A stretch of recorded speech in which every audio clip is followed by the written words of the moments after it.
thank you for being here, and I will hand over to Natalie. Thank you very much, Jade. I hope everyone can hear me. So today I've come to talk about a people-centred approach to digital transformation, which is probably unusual for a DevOps group. But I've been at one of these talks before, one of the round tables, and also spoken about mindsets needed for digital transformation. And there's a common theme in this one, but this is about how we can take a people-centred approach to digital transformation in a post-COVID-19 world. So, how we're going to move forward to the new normal. Okay, the first thing I would say is that digital transformation starts with culture and ends with technology, which probably sounds quite a strange thing to say, but over the course of this presentation, I hope to show why I think that. And I'll start with, as you can see here, the implications of the pandemic, and then move into specific areas of the learnings that we can take from that, take forward into the new way that we're going to have to operate. So the COVID-19 pandemic has shown us, surprisingly, how quickly many organisations can pivot, even those that weren't actively engaged in a digital transformation. They've just simply had to. This is a classic case of a truly burning platform. And there's been rapid deployment of technology over a matter of days or a weekend to allow a huge number of employees to suddenly move to remote working. There's been retraining and redeployment of staff to other roles within weeks. Shift to online service has been key in some areas. There's been new business models within days or weeks.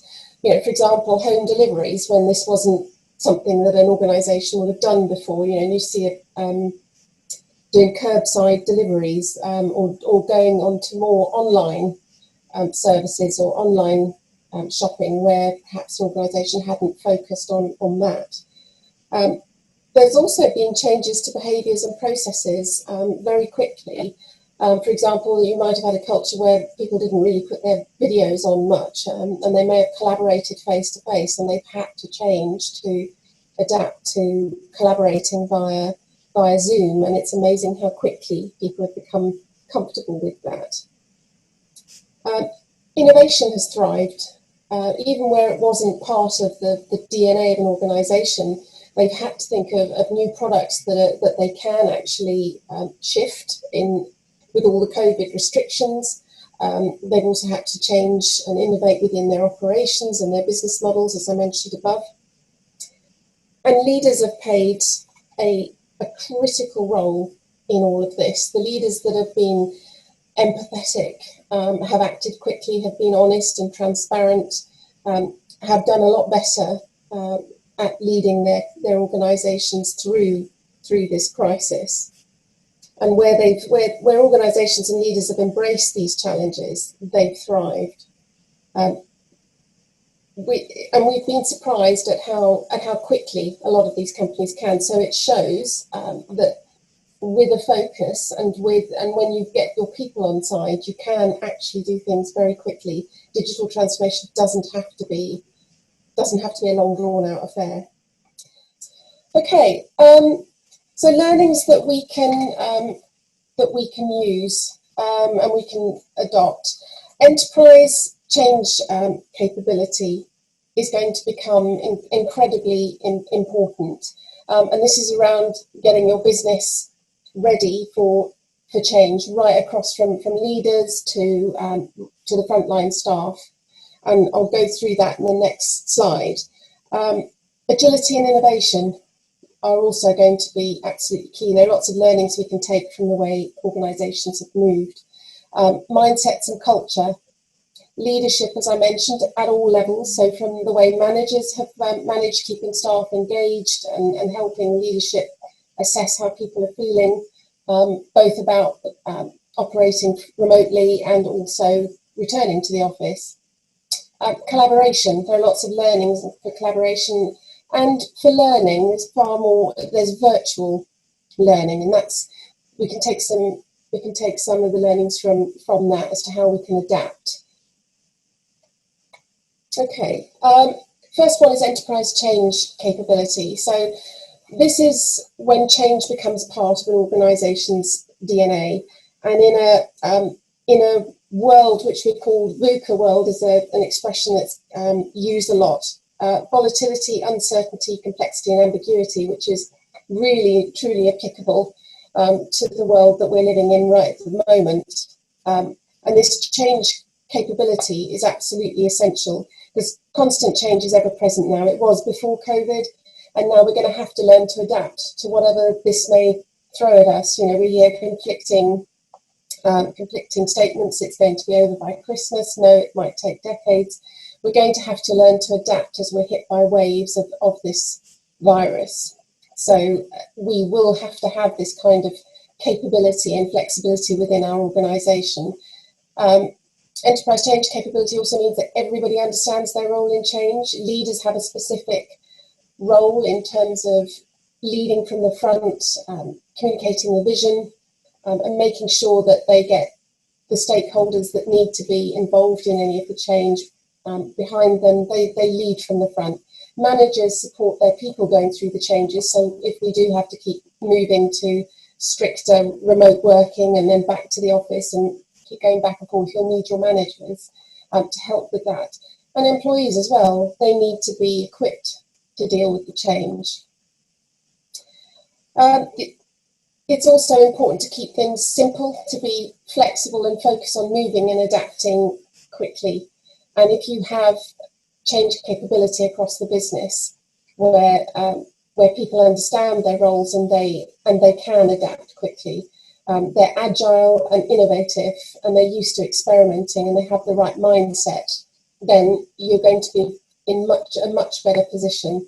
And it's clear from the organisations that adapted without a sort of a moment's hesitation. You can see that they had this enterprise change capability. And I'm not going to go through the benefits of ECM there. I put them up there, but as you can see, it's about increasing resilience and being ready to adapt when you need to. Learnings for leaders, and to focus on in digital transformation going forward, is that they do need to step up to the fore quickly and confidently and lead from the front with empathy, honesty and humility, and be available to staff. The current organisation I'm working with, we've had a wonderful example where our CEO has started a weekly video, sort of a vlog with her entire leadership team. They do it on a rota basis, but it's not overly polished. It's just them at home in their studies, recording it on their webcams, and they speak from the heart. And it's really engaged the entire company, and they've been very concerned with how people have been reacting to the changes that have been forced upon us.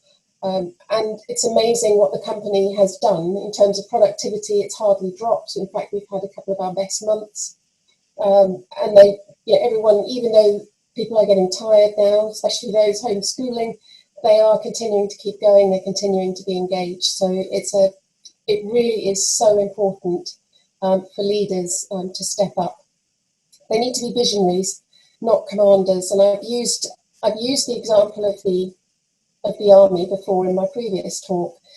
You'd think of the army as a command and control environment. Actually, it's incredibly agile, and they demonstrate the behaviours and the mindsets that we need for digital transformation. And that is a group of soldiers will have a very clear mission, and they will hear from their commanders at whatever level about exactly what they've got to achieve. And then they are left to get on with it on the ground.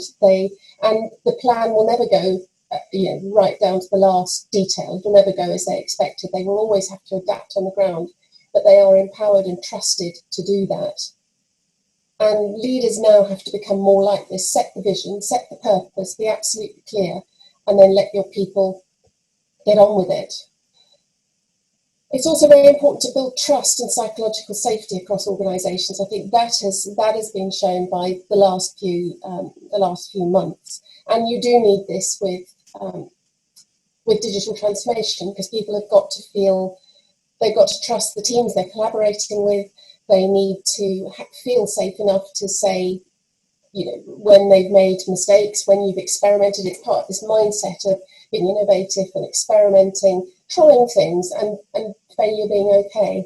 And that's all wrapped up in that, and that's going to become increasingly important going forward. I mentioned in the earlier slide about managers also being equipped to lead. Make sure that they are supported so that they can lead their teams. Flexibility of approach is key, and this is around not everyone's reacting the same way, not everyone's situation is the same. And I think going forward, when we are becoming more digital, we're going to have to apply some of the learnings of COVID, in that people do react differently. One of the ways that we've been thinking about this within my own team is that we're all going through the same storm, but we're in different boats. And I think going forward, having a flexible approach to a sort of variety, hybrid models of some people working remotely on things and others collaborating face-to-face if and when safe and appropriate, but having a blend of what works for the teams, and again, letting those self-managing teams decide that. And of course, accountability, which goes with the trust element, will also be critical in the new world, because there will be less sort of standing over people's shoulders, and people will have to feel that sense of purpose and feel that sense of empowerment and control that goes hand in hand with accountability for the role that they're playing.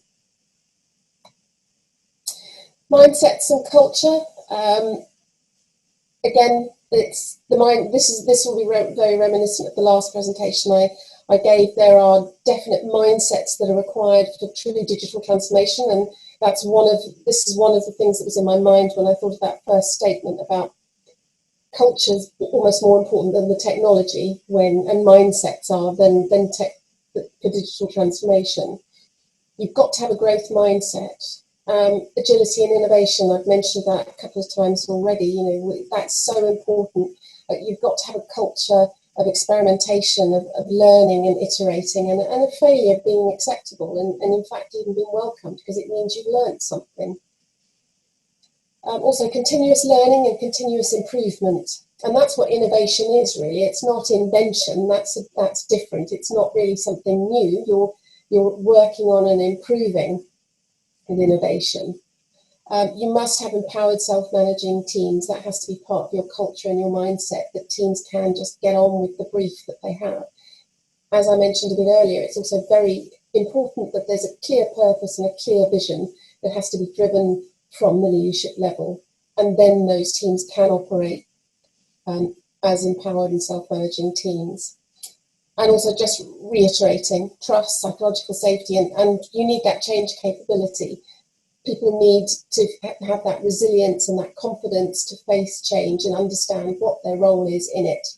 If they have that mindset that change isn't bad, that we have a good experience of change. If you have effective change management, people will feel confident when faced with a change.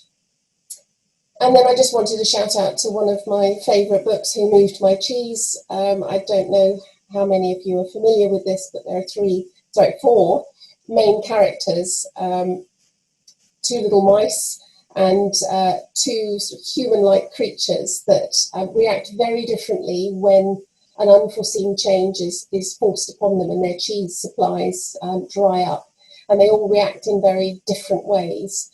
Hem there just doesn't know how to change, and he just hides away and refuses to almost look at the problem and hoping it will go away. Whereas the others, in a different way, one of them almost anticipated and moved ahead of could see the supplies dwindling, and the other two were more reactive, but they did adapt and move on. And sometimes it can be useful if you haven't read it. It's a useful book. It's very short, very easy read, and it's just about anticipating change, being prepared for it, expecting it. And I think that is going to be something that's going to be very important moving forward, is assuming that there will be further waves of coronavirus, which will make digital transformation of being able to be digital, agile and innovative even more important. Just a bit more on agility and innovation, and as you can see, there's a lot of overlap between these areas. They all play into a sort of overriding theme about people being empowered and being able to get on with their roles and less command and control. You also need flatter hierarchies, devolved decision making. It's all the classic, agile culture, what you need for an agile environment. You need more real-time collaboration and co-location. You need to be very clear on defining innovation. So what you mean by that. So there are different types. There's radical innovation, where it's something completely different, incremental, or differentiated, which is a mixture. And you also need to be clear on the methodology that you're using for innovation. So you need to be clear for that to be effective. You also have to focus on getting the right tech and talent in place. So going forward, people are going to be focusing on Internet of Things, because that's easier to manage without people physically having to be there. That's been growing in popularity for years, but I think that's going to really take off now. And digital and analytical tools will reduce the cost of operations and increase flexibility. So those are going to, I believe, are going to be important moving forward. Relationships and partnerships are key. I mean, we've seen examples of where companies have completely pivoted from creating one thing to then developing or moving their partnerships into a different area, or bringing on new partners, and suddenly they can make ventilators. They change their conveyor belt system, and they're making ventilators. So relationships are going to be very important, enabling us to be able to move quickly and to help our digital transformations. And I mentioned earlier about the hybrid model. I think in terms of being agile and taking a fresh new approach to the way our office spaces are set up, we're going to have to look at a hybrid model. Some people will be desperate to get back to the office, may need to be back in the office, if not all the time, part of the time. Others will prefer to work more remotely, and we're going to need to be able to flex to individual and team needs. And it might be that the offices become a place more often used for collaboration, when people need to get together for face-to-face collaboration, maybe at the beginning of a project or a development, when they're looking at sort of the elaboration phase or discovery phase, and then they can move to more remote, rather than people having desks and working there every day. And then finally, there are some learnings for collaboration. So it's important to establish agile teams right across the business. So not just one big agile team, but lots of little agile teams that can get on and do what they need to do, but enable them with the right structures, process and culture around them. And this came, you can see at the bottom there, from a report that's been recently written about reinventing the organisation for speed in the post-COVID era. And I think, again, this is agile. This is all agile digital transformation kind of environment that you need. I've mentioned before the clear sense of purpose. This is absolutely critical. You need to support with tech. You need to support collaboration, so online collaboration tools. I mean, we already have so many. It just depends what people need and want to use. Reduce bureaucracy and red tape where you can. Make it simple, make it flexible as much as you can. Keep teams engaged by regular and varied contact, so not all Zoom calls, maybe mix it up with some individual calls, keep it short. I've certainly found that we can't have long, where we might have been able to sit in a meeting room for a day and thrash something out. It's impossible on a Zoom call. We just have to break it up into chunks, which makes it a lot better, a lot more effective. Because a loss of water cooler chats, as I've called them, there can be significant. You just don't get those moments where you're passing, so you need to try and think of creative ways to keep those up. Reward and recognition for collaboration and execution is a way of ensuring that people do continue to collaborate and don't become isolated, especially if they're working remotely. So that's certainly something important for cultivating that kind of collaborative and innovative culture and mindset that you need for digital transformation. And I think I referred earlier to we have to reimagine the office spaces to support collaboration. So maybe remove some of the offices that some of the sort of closed individual offices and make them into meeting rooms, or have bigger open spaces with in quiet areas where people can congregate in safety in small numbers. But we'll have to look at how we change those. And then, that wasn't the final one. Learning, we can also take some learnings from the COVID crisis and how we've coped with it. So a lot of people have stepped up, not just leaders, but future leaders, managers and people in teams have really stepped up, and it's really important that businesses nurture this and they identify those people and develop them so that they can also assist in building this kind of new normal, new culture that we need, that will help us take digital transformation forward. Learning will be much more virtual now. It'll have to be. As I mentioned, with Zoom calls and workshops, bite-sized is much better. We just can't do days of training or days of Zoom calls and workshops anymore. So it needs to be quicker and as I say, bite-sized, more self-serve.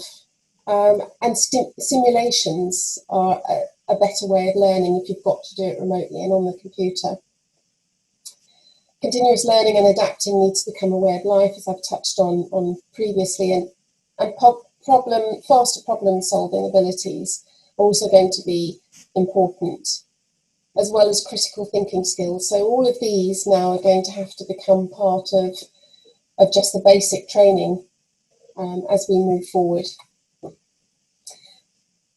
Okay, in summary, this all hands on deck sort of crisis management that all of our organisations have had to do has worked really well for many companies, but it isn't sustainable. We can't carry on like this indefinitely, but we need to work out what and how much of it to keep. There's definitely a lot that's worth looking at and worth embedding into our organisational culture. Obviously, the return to work and the new normal is going to focus on recovering revenue wherever that's possible, rebuilding operations, and perhaps consolidating some of the changes they may have made to operations, rethinking the organisation, whether that's the actual org charts and how it's set up, whether it's flatter structure, or whether that is literally the office spaces. And accelerating adoption of digital solutions is going to be a big part of the return to work, because if companies have undergone a digital transformation, they're going to be far better able to cope with future waves, future viruses. People are at the heart of this. I'll repeat again, from leaders right down to frontline workers. So we do need to keep an equal focus on them in order to sustain the changes. Tech is an enabler, but leadership mindsets and culture underpin this and are really, really key. As I mentioned, digital transformation starts with people and ends with technology. Crisis and changing needs will drive rapid shifts in mindsets. They have already, and behaviours, which leads us to a greater willingness to change. So I think the time is right now, more than it has been for years, to really push digital transformation. I think one of the things has been a real sense of urgency and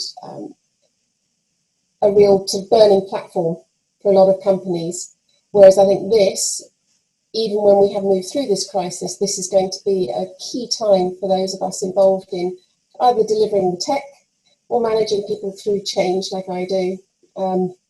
It's going to be a really, really exciting time, and I'm really, really interested to see, how the return happens. And that's it from me. Are there any questions or comments? There is currently two quite long questions in the chat. I'm not sure if we want to open it up sort of to the floor if people want to ask questions, and then we'll return to the chat afterwards. Okay.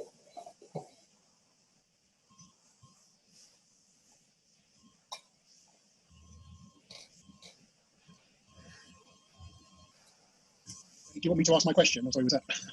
Yeah, no, please do. I'll open up to the floor for people to ask, vocally, or if not, then we'll move to the questions that are currently in the chat. Okay. So Natalie, hi. My name's David Kolb. Thank you for the deck. It was really interesting. I'm quite keen to understand your experience of the role of the board in driving changes in leadership and culture, and also how are the board changing their own culture? Yeah, I think that is absolutely key, and this is one thing that has to start from the top. I mean, I'm a great believer in sort of network and systems theory, that you do need to have key people throughout the business at all levels to really drive culture change, but it's absolutely key that it starts at the very top, and if you can't get that right, you won't be able to even make the change, let alone sustain it. So it is the biggest challenge. I think I've spent longer trying to convince that, and I've also seen it fail when it hasn't happened, where people haven't bought into it, or if only part of the board has bought into it. And that's why it's really important, really, for it to be driven right from the top, as in the CEO, who can get everybody on side. It's really important that that team is aligned on the new culture that they want, and really understand the behaviours and model the behaviours. So yeah, it's a massive challenge, but I find if you've got the CEO on board, then it's possible. If you haven't really, or if they can't get the entire group, whether it's their leadership team or the board, on singing from the same song sheet, then it becomes a lot more painful and a lot less effective. Thanks, Natalie. So I'll read our next question. Martin is microphone-less. So his question is, as a contractor, I want self-contained work that can be performed remotely. There's still a culture of working from home equaling slacking. Yeah. Will this be a fast due to COVID and return to the bad old ways, or do you think it will be a permanent change? What, working from home, or the attitude was it attitude to contractors? I'm not sure I understand the question completely. I think it's in relation to sort of the attitudes around working from home. Yeah, Martin's messaged in the chat. He means both. Okay. I think that it is going to change. Certainly from my experience with the company I'm working in now, Elsevier, it's definitely. It wasn't that it was totally frowned upon before, and we all had laptops, but it's certainly now it is the new normal. And I've found even people who before were in the office every single day and worked long days, they are now working from home and saying they're not in a hurry to go back because our offices have just reopened for only minimal number of staff. But everyone I speak to said no, they'll rather wait a few months. And I think that there's been proof that companies can keep going. It depends. I mean, obviously, I've only been working in this one industry while we've been going through the COVID crisis. So I suppose it would depend on how well the company has done while working remotely. But I do think we're not going to have much of a choice. I think it is going to have to become part of the new normal for many companies, because they just won't be able to keep the office space going. I think that will drive it, a very practical reason. They can't keep those expensive offices for 10, 20, 30% occupancy. And in some cases, that's all that is safe. And contractors, if I think of I mean, unfortunately I've seen in my business that we are having less contractors at the moment, and it is harder to have contained work, to sort of focus on what a contained set of work can be given. But that said, with IR35, I think that's, I'm not completely au fait with all of the details, but I believe now you have to have an absolutely complete brief of what you're supposed to deliver. So maybe that will resolve that problem rather than homeworking. I hope I've answered that. It feels like I might have waffled a bit there. No, thank you, Natalie. If Martin pops in the chat with his audio issue, then I'll let you know. We currently have a hand raised from Michael. I'm not sure if that's an accident or if you wanted to ask Natalie a question.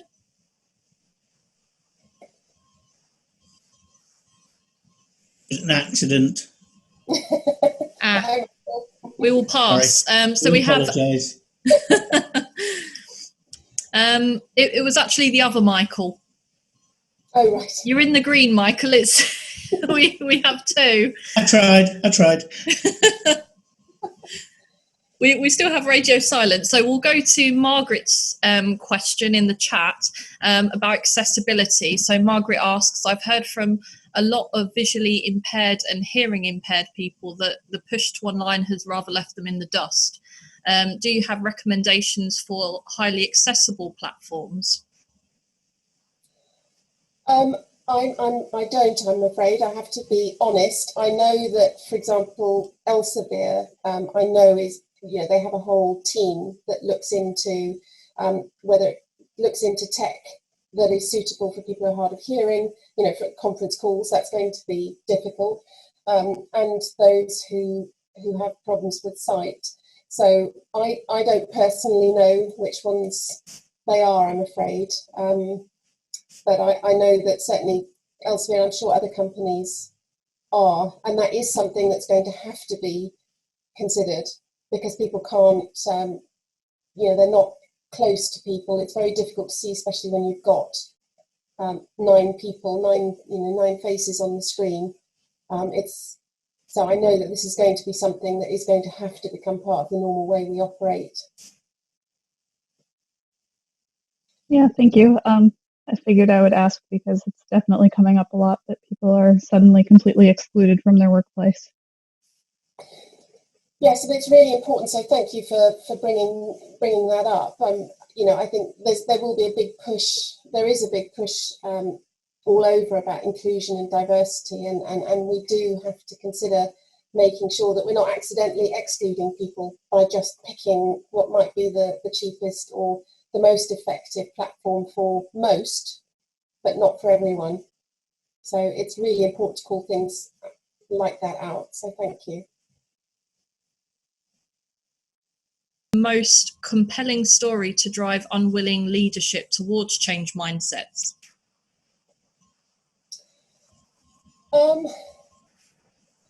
Well, if you've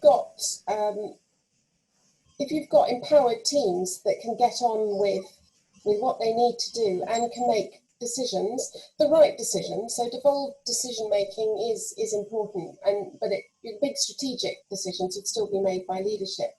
But I would say, do you know how much faster you could work, how much more you can achieve if you have teams that are confident and able to innovate, encouraged to innovate and self-manage and experiment, develop stuff. You're going to have a much more productive and an engaged workforce, and you will get more done. You just have to look at the big examples like Google, that run these sorts of teams. So I would point to examples like that. That's how I pitch it. Fantastic. So to continue, avoiding the round off, we have another question. So how do you address silo culture, especially within technical teams where knowledge is sometimes viewed as job security? Yeah. And that is a constant challenge. I've literally faced that in every single role. There's no hugely clever answer. It's not rocket science. It's, for me, I've personally found making sure that the right teams are engaged on a regular basis, whether that's making sure people are in the right stand-ups, or whether it's another meeting, making sure that we are collaborating and you build those relationships. But also just putting some rigor around documentation. And you will have squad leads around and people heading up the programme to help encourage them to do that. You know, if you have real resistance to putting things down in writing, you know, there are escalation paths that you can use when you've exhausted every avenue. But I have found just making sure that the teams know each other and that they are collaborating with each other. And by collaborating, I don't just mean on the tech, but having regular meetings where they are discussing stuff like knowledge transfer and have we got everything, have we got the documentation, using Confluence. In my current role, we use Confluence for everything, and SharePoint. So for stuff that isn't, you know, not really best kept on Confluence, it's in the SharePoint site. And that's been amazing, because when we joined 18 months ago, that was a real problem in our team. And now it's very rare that we actually drop something. So in my experience, it's just been being persistent and just building those relationships across the business. You know, outside of the technical teams, that is much more of a management leadership team. You know, the exec level. But it's still a common problem. It's still always a problem, siloed business functions, and it's always a challenge to make sure that you try and break those down. Brilliant, Natalie, thank you. I was just giving people those extra few minutes of typing. We do, in fact, have the next question. So we have, do you think remote working could further entrench silo culture? Yes, quite possibly. It could. I think we're going to have to watch that. You know, at the moment, everybody's singing the praises of remote working because it's allowed people to carry on working. For some, it's, you know, saved their jobs because they can move to working remotely. I think there is a danger of people, just individuals, becoming disengaged if we're not careful. So I think we do have to think about how we manage this going forward. And I think there is a very real risk that could lead to silos becoming entrenched. So again, I think that's where we will have to have this blend of some time in the office. There needs to be some face-to-face collaboration. And I think, again, my gut feel is we'd have to get leaders and managers working to make sure that the people who do need to connect and make sure those silos don't develop do. But yes, I think it's a very real risk. It's a really good question. I think it is something we need to watch for.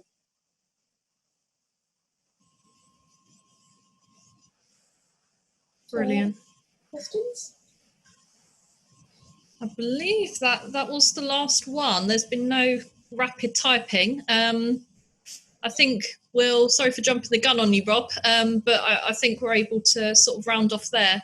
As Rob already mentioned, any further questions, Natalie's with us in the bunker.